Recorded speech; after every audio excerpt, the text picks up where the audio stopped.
하나님 말씀은 구약성경 출애굽기 20장 14절 말씀입니다. 우리 같이 읽습니다. 간음하지 말라. 아멘. 7번째 계명, 간음하지 말라. 이 계명은 단순히 개인의 성적 타락, 음란, 이런 문제를 거론하는 것이 아닙니다.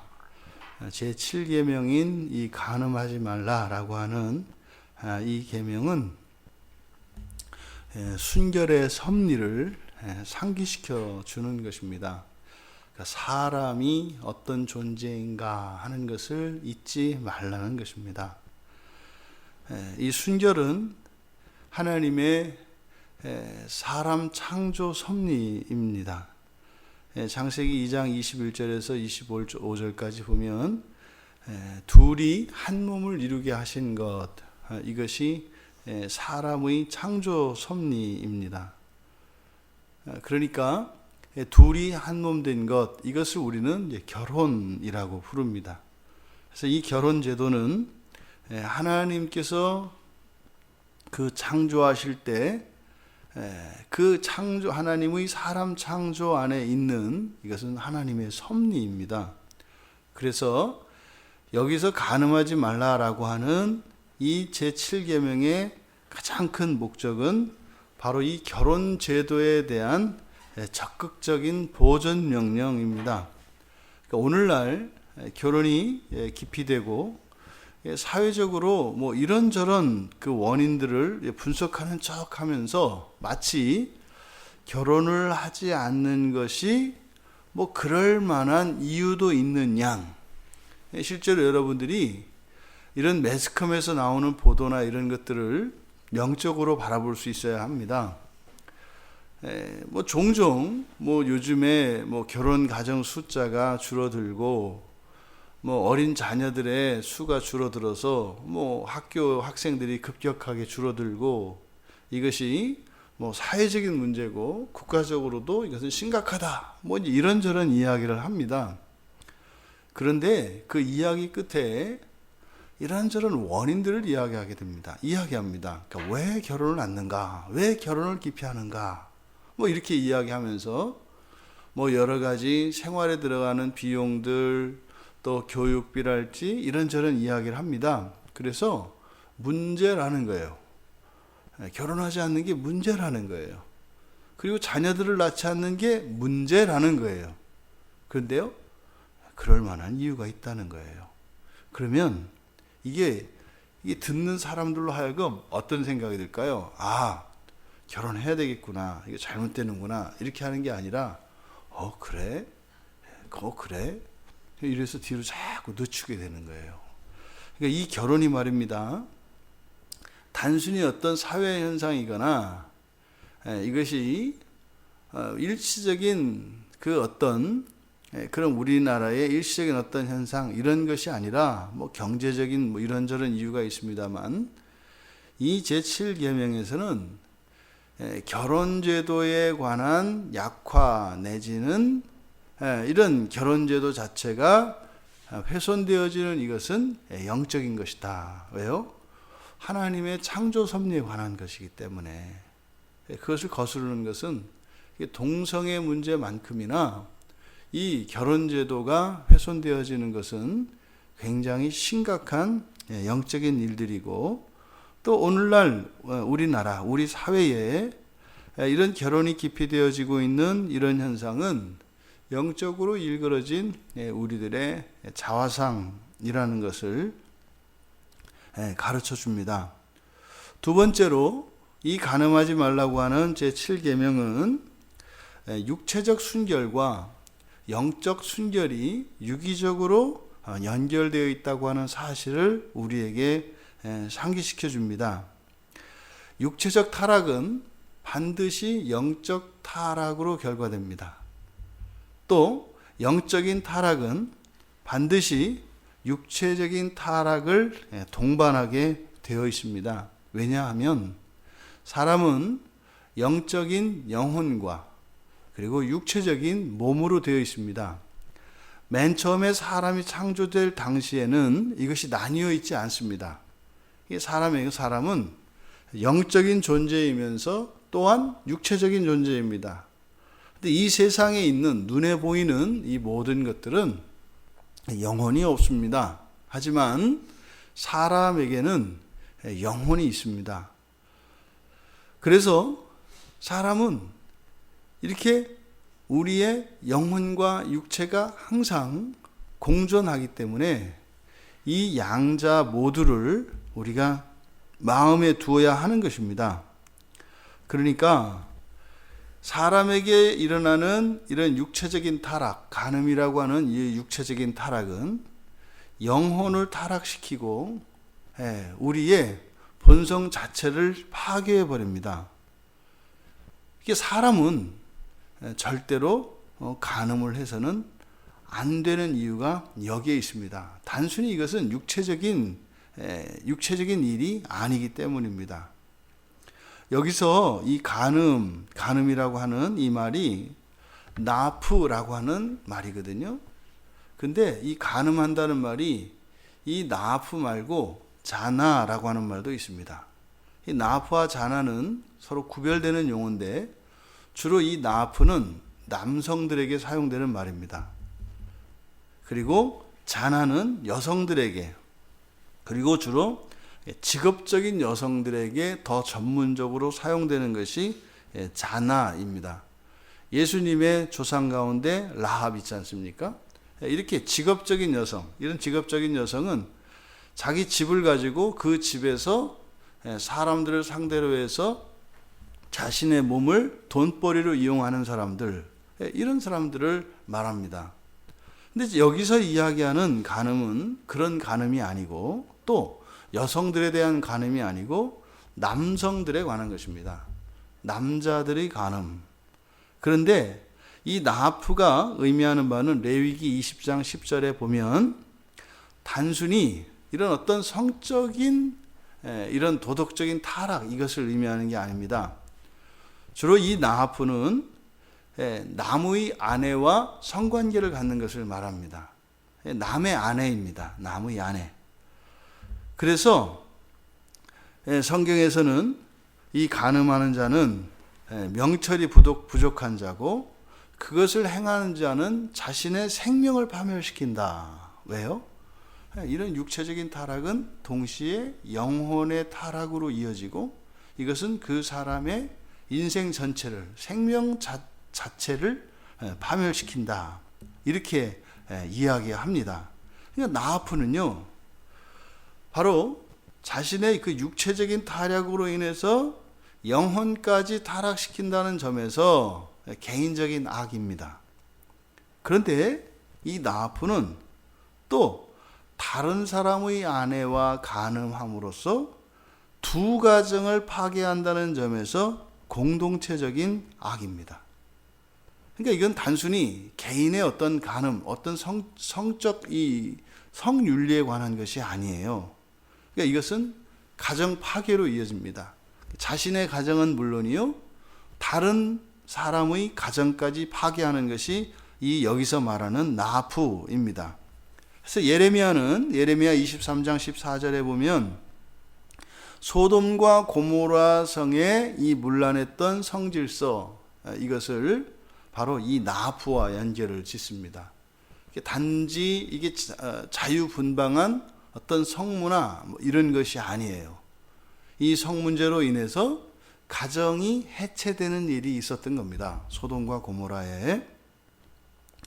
그러니까 이 나프는 한 남자의 이런 성적인 타락으로 말미암아 자신의 영혼은 물론이고 자신의 생명까지, 더 나아가 자신의 가정과 다른 누군가의 가정까지 파괴해버립니다.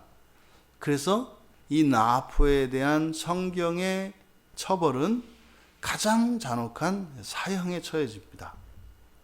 이것은 한 개인뿐만 아니라 두 가정을 망가뜨려 버리기 때문이죠.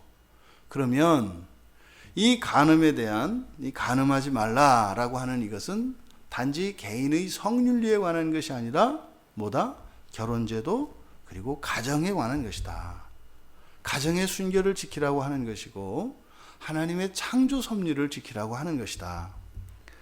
이것이 신약으로 넘어오면 바로 에베소서 5장과 베드로전서 3장에서 이 혼인과 가정에 대한 그 하나님의 명령이 등장을 합니다.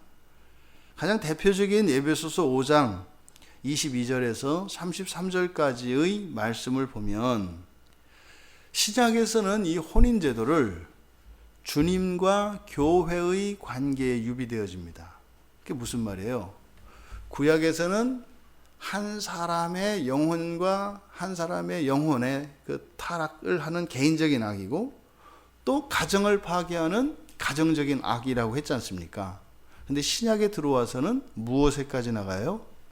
교회에까지 확대 적용된다고요. 이 가정은 가면 갈수록 성경에서는 더 중요하게 여겨진다고요. 그런데 여러분 세상을 봐보세요. 어떻게 가는가요? 점점 해체되어 가죠. 그러니까 이 세상의 악이 얼마나 극렬하게 타오르는 불과 같은 것인가 하는 것을 우리가 알게 됩니다. 에베소서 5장 32절에서는 이렇게 얘기하죠. 이 비밀이 크도다. 나는 그리스도와 교회에 대하여 말하노라. 뭐예요? 결혼을 그리스도와 교회에 관해서 이야기하고 있다고 합니다. 그러니까 이 결혼제도라고 하는 것은 하나님께서 이 세상을 구원하시는 교회의 문제라는 거예요. 그러니까 한 남자, 결혼한 한 남자의 이런 다른 사람의 아내와 이런 통간하는 이 행위가 교회와 직결된다라고 이야기를 하고 있는 겁니다. 여러분, 신약에서 그러니까 에베소서 5장 25절에서 아내에 대하여 아내를 사랑하고 다 자기를 주라고 명령을 합니다. 그러니까 그 에베소서 5장 25절에서 남편들에게 아내를 사랑하고 자기를 다 주라. 그리스도께서 교회에게 다 주셨던 것처럼 너희들도 아내에게 다 자기를 내어주라 라고 하는 이 말씀은 바로 이 출애굽기 20장 14절에 등장하는 간음하지 말라라고 하는 7계명에 대한 신약적 해석입니다. 그러니까 신약에서는 간음하지 말라가 아니에요. 오히려 어떻게 해요? 이제는 다 주라라는 거예요. 사랑하고 다 주라. 이것이 신약적 명령입니다. 여러분, 여기서 그러면 다 준다는 게 뭘까? 사랑하되 다 주라. 바울 사도가 이 말을 하는 게 무슨 의미일까요? 다 주는 게 뭘까요? 어디까지가 어떻게 하는 게 다 주는 걸까요? 구약의 호세아서에서 우리는 다 주는 것이 무엇인지를 깨닫게 배우게 됩니다. 호세아서 3장 1절에 보면은 다른 남자의 사랑을 받아서 음녀가 된 자기 아내, 그 여자를 사랑하라고 이야기합니다. 이거는 구약에서 7계명에서는 간음하지 마라. 이것은 뭐예요?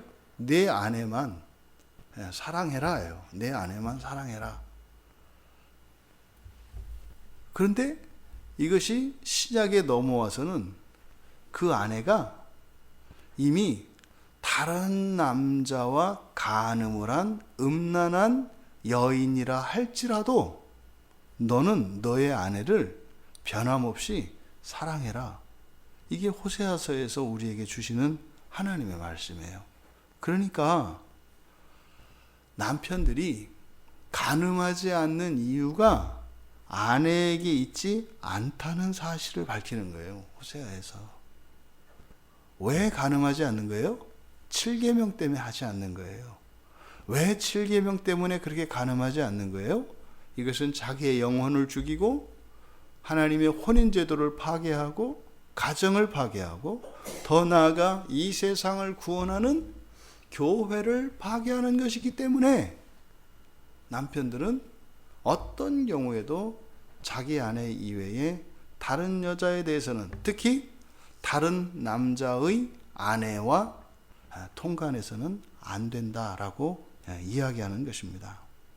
그러니까 이 호세아서에서 이렇게 다른 남자의 간부가 되었을지라도 자기의 그 간음한 아내만을 사랑하라고 하는 명령, 이것이 신약에서 사랑하고 아내에게 다 주라는 명령입니다.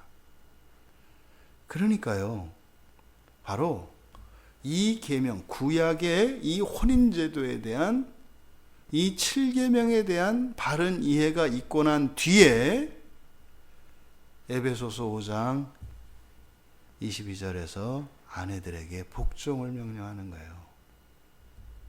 아내들이여, 너희들이 다른 남자와 간음을 할지라도 너의 남편은 너만을 죽기까지 사랑해야 한다. 그러니 그 남편들에게 복종하라. 여자들을 음란하다고 얘기하는 게 아닙니다. 그렇게 해도 남편들은 어떻게 해요? 자기 아내만을 사랑해야 한다는 거예요. 오직 남편들은 아내 바라기라는 거예요. 그러니 불쌍하지 않으냐, 복종해라. 위로가 좀 되시나요? 이런 구약적 배경 없이 그냥 복종하라. 그러니까 이 자매들이 그렇게 싫어한단 말이죠. 이 복종이라는 말만 나오면은 또 저러니까 목사가 남자지 뭔 이렇게 나간단 말이죠. 그 얘기가 아닌 거예요. 바로 이 구약적 배경을 두고 바울 사도가 그렇게 말씀을 하는 거예요. 그러니까요, 그런 남편들이 너희를 그렇게 목숨을 바쳐서 다 주기까지 사랑할 수 있도록 너희들이 좀 도우면 안 되겠니? 이것이 신약에서 아내들의 돕는 배필입니다. 그러니까요, 아내들이 해야 되는, 신약 교회 안에서 아내들이 남편을 돕는 첫째가 뭐예요? 간음하지 않고 오직 내 아내만 죽도록 사랑할 수 있는데 돕는 게 아내들이 그 돕는 배필로서의 첫 번째 역할입니다. 이 명령은 앞서서 말씀드린 것처럼 이 간음하다라고 하는 것은 남편들에게 주시는 명령이에요. 남편들에게. 이것은 여성들과는 사실상 직접적으로 이 명령에 해당되지 않습니다. 남성들에게, 결혼한 남자들에게 주는 명령이고, 또한 이것은 단순히 그 남자의 성생활에 관한 것이 아니라 좀 더 구체적으로 다른 사람의 아내와의 통간에 관한 부분입니다. 그래서 이것은 단순한 성윤리가 아니다. 그래서 이 7계명의 목적은 바로 이 혼인제도의 순결과 보존에 대한 적극적인 명령이고, 그 이유와 목적은 사실 신앙의 순결이라는 것입니다. 그래서 곧 하나님의 사랑에 대한 마땅한 반응이죠. 사실 이것을 요구하시는 것은 하나님이 우리를 이렇게 사랑하시거든요. 우리가 하나님을 믿지 않고 불순종하고 우상을 섬깁니다. 우리는 하루에도 수십 번, 수백 번, 수천 번 견눈질하고 다른 우상들에게 마음을 줍니다. 이것은 성적인 타락과 다르지 않다고 성경은 가르친다고요. 그런데 하나님은 어떻게 해요? 우리를 계속 바라보고 우리만 사랑하신다고요. 왜요? 그게 하나님의 창조 섭리니까. 그래서 우리에게 이 7계명을 통해서 우리들 가정의 순결, 그리고 이 거룩성이라고 하는 것은 남편들이 맡은 고유한 책임이며 의무라고 하는 사실을 가르쳐 주는 거예요. 그러니까 단순히 음란하지 말라 이런 이야기가 아니다 이 말이죠. 하지만 아내들은요, 바로 이 제7계명을 통해서 얻을 수 있는 교훈은, 야, 내가 진짜 손발 다 묶여있는, 나한테 묶여있는 내 남편을 위해서 내가 복종하는 척이라도 해줘서 괜히 이렇게 마음으로 갈등하지, 어차피 하지도 못할 거 마음에 갈등이라도 일어나지 않도록 그냥 나만 잘 사랑할 수 있도록 내가 도와야 되겠구나. 이게 바로 복종입니다.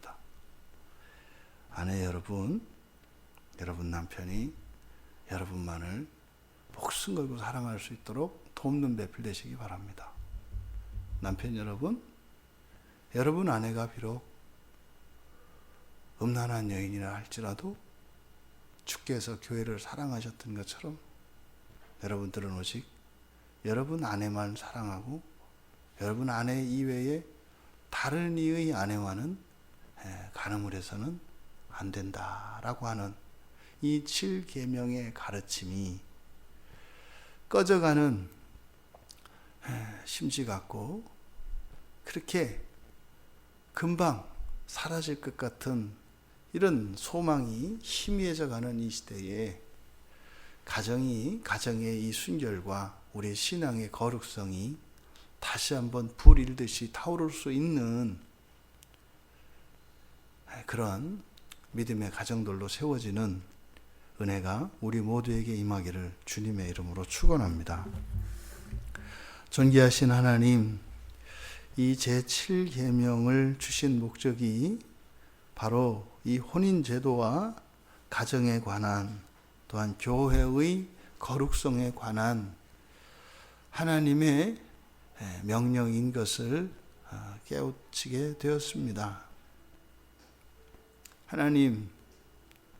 하나님의 창조 섭리를 거스르고 가정이 해체되어져 가며 심지어 결혼제도가 심각하게 유린되고 있는 이 시대에 교회는 타락할 수밖에 없고 교회의 거룩성은 훼손될 수밖에 없다고 하는 사실을 제7계명을 통해서 저희들이 깨닫게 되었습니다.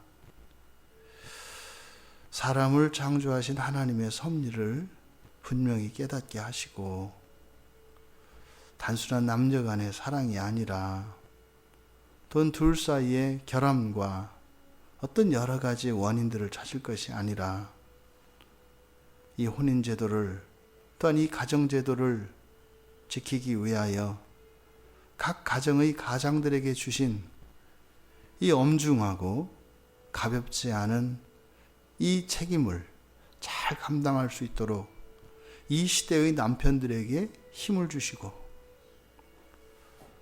자신의 힘으로 감당하기 버거워 두려워하며 고민하는 그 남편들을 돕는 성숙하고 순결한 그리고 현숙한 아내들 되게 하여 주셔서 다시 한번 가정들이 회복되어지며 이 땅의 교회의 거룩성이 회복되어지는 은혜를 내려 주시옵소서. 감사하며 예수님의 이름으로 기도하옵나이다. 아멘.